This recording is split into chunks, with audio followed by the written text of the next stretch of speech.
রোজবাড়িতে নেই, আপনার মন্ত্রীও তো আছে, নাইবা বললাম না, বলবে আমি শো করেছি।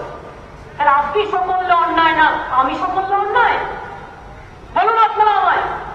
আমি তো জানি কোনো একটা এজেন্সি গেছে এনকোয়ারি করতে কোনো একটা কোম্পানি সম্বন্ধে, চিটফান্ড কোম্পানি আছে তার, তো তাকে বলেছে গিয়ে তোমাদের এখান থেকে কে কে প্লেনের টিকিট নিয়েছে।